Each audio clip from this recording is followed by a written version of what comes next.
Yo, tapping in real quick, something light, nothing major. Peace and blessings and all that. You know what I'm talking about? Nothing too crazy about this video right here. We just gonna sit here and chop it up for what's left of these 3 minutes about some possible, about some live dogs that might possibly bark and pop off on this card, man. We can start with Charles Johnson. He is cast as a significant underdog in the past against undefeated Azamat Maxim, or however you say Azamat's name. And I believe he was an underdog against Joshua Van as well, for what it's worth, and he cashed there in spectacular fashion. This is a young man who is known to cash in the past as not only a slight underdog, but a significant underdog as well. He has a significant height and reach advantage, and we know the energy is very solid, very well-rounded, and possesses quite a bit of pop in each and every one of his individual shots. I would not be surprised if this dog barked and popped the fuck off. You know what I'm talking about? Moving on.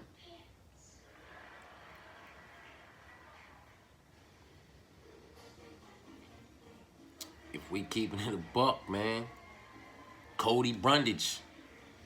You got Cody Brundage and Julian Marquez. Julian's 9-5, 34 years old, 6'2" with a 72-inch reach. Cody's 10-6, 30 years old, 6 foot with a 72-inch reach, man.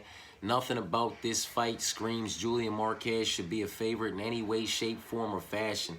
The best win he has is on a Contender Series where he head kicked Phil Hawes. That submission over Darren Stewart, missed me with it. Knocked out by Alessio, Maki, and Smiling Sam Alvey. You can miss me with it. In his last 3 fights, he's been knocked out, clipped, and disconnected from his consciousness. And one of the individuals who knocked him out in his last fight is the individual that Cody Brundage knocked out in the fight before his last, where he gave Bo Nickel quite a fairly decent first round, if we being honest, man. He's knocked out Trayshawn Gore, submitted Lucha.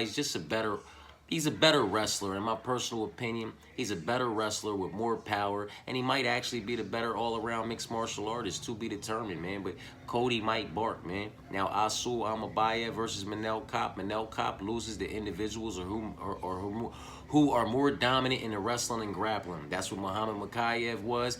That's what Matus Nicolau was. And Alexander Pantoja was a better all-around mixed martial artist, more dominant everywhere. Almabayev is more dominant in the wrestling and grappling department. He also possesses a bit of pop in his shots.